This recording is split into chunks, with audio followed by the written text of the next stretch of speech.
अब परमात्मा ने एक लीला करके दिखाई कि यदि तुम सच्चे भाव से मेरे पर आश्रित रहोगे और इस ज्ञान के आधार से तुम लगे रहोगे तो तुम्हारी मदद ऐसे होगी। वो लीला करके दिखाई थी।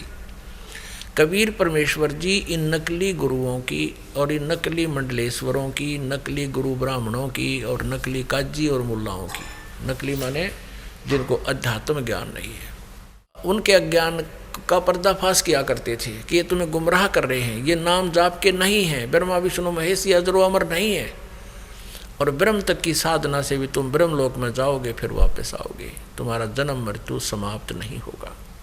और ऐसे मुल्ला और काजियों से कहा करते थे कि तुम साधना जो बता रहे हो अपने अनुयायियों को, ये हजरत मोहम्मद जी का आदेश नहीं है, उनकी दीक्षा शिक्षा नहीं है। इन बातों से दुखी होकर के परमात्मा के साथ बहुत बदसलूक किया हिंदू और मुसलमान के गुरु पीरों ने। उन्होंने सब हथियार अपना लिए, बदनाम उनको करने की चेष्टा की, जान से मारने की चेष्टाएं की, उनके सामने ऐसी कंडीशनें रख दी, वो भी परमात्मा ने पूरी कर दी, फिर भी ना माने।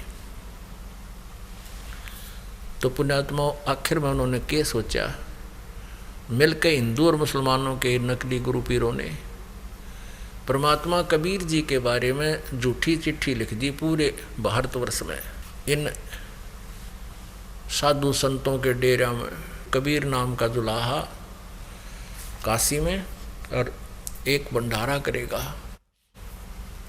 सभी को बुलाया है, और 3 दिन का भंडारा होगा, और प्रत्येक भोजन के उपरांत यानी सुबह और शाम खाना खाने के बाद एक दोहर देगा। दोहर होती थी बहुत बढ़िया कंबल खेस होया करते, दौर यानी इसकी हाथ से बुने हुए होते थे कपड़े पहले खद्दर के, और वो बहुत अच्छी होती थी, बहुत कीमती होती थी। तो ऐसा वो चद्दर समझो, बहुत बढ़िया चद्दर है, और एक असरफी यानी एक सोने की मोहर जो आज जिसकी कीमत 25-30 हज़ार है, वैल्यू तो वही थी उस समय की, ला लो अब चाहे आज की लगा लो, और आज उस दोहर की कीमत कम से कम भी 5,000 रुपये होगी जो उस समय होती थी। तो एक समय में इतनी तो तुम्हें वो भेंट देंगे, एक दोहर और एक मोहर असरफी।